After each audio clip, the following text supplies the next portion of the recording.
At the turn of the century, this country had upwards of 280,000 miles of active rail connected all over the country. It was the largest active rail system in the world at that time. With the advent of trucking and the competition with the railroads, there were thousands of miles of railroad corridor abandoned around this country. So there was all this available linear pathway, as we saw it, that could be used for public trail. It's a great success, and we now have almost 20,000 miles of rail trails that stretch across the United States. It's been a wonderful sort of national recycling program.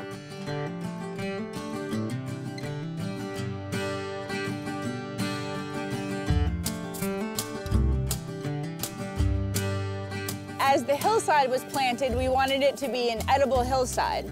So for example, these are black raspberries. And the idea is that kids can come along the trail, or adults if they want to, and actually, pick food along the trail. So it's sort of like a garden, except it's public. We are on the Metropolitan Branch Trail, which is a rail with trail that goes from Union Station up to Silver Spring in Maryland. It parallels the Metropolitan Branch line of the C&O Railroad, which was one of the earliest railroads in the country. The idea of this project came about maybe 20 years ago. Someone was biking along this corridor and thought there's a lot of extra land next to the railroad, and wouldn't it be nice if we had a trail here because it connects so many different historic neighborhoods.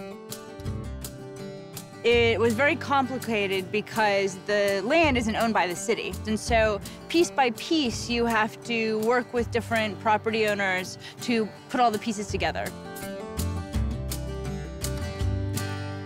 We're here on a tour with the Cornell Organization for Urban Regional Studies. I think it's really inspirational that simple projects like these kinds of trails cost probably about 90% less than what we see in terms of investing for other transportation infrastructures. We have solar LED lights. They're on all night. That was particularly important because we wanted people to feel safe. Bit by bit, we've been planting the whole trail with trees that will ultimately shade the entire trail. This is about 3 miles long. It actually allows you to bypass about 13 lanes of major traffic. I actually made little maps for apartment buildings that showed, okay, you are here, this is how you would take the trail to get to the metro. We wanted them to realize that this was something that was an ordinary, mode of transportation, that they could use it at any time.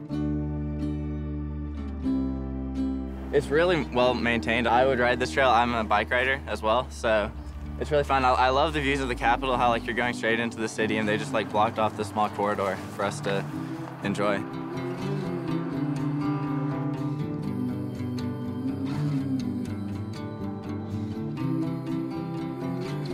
One of the neighborhood commissioners, he said, "It's the funniest thing. I never knew I needed a trail until I had one." And I think that's what it's all about, not knowing you needed it maybe until it was there.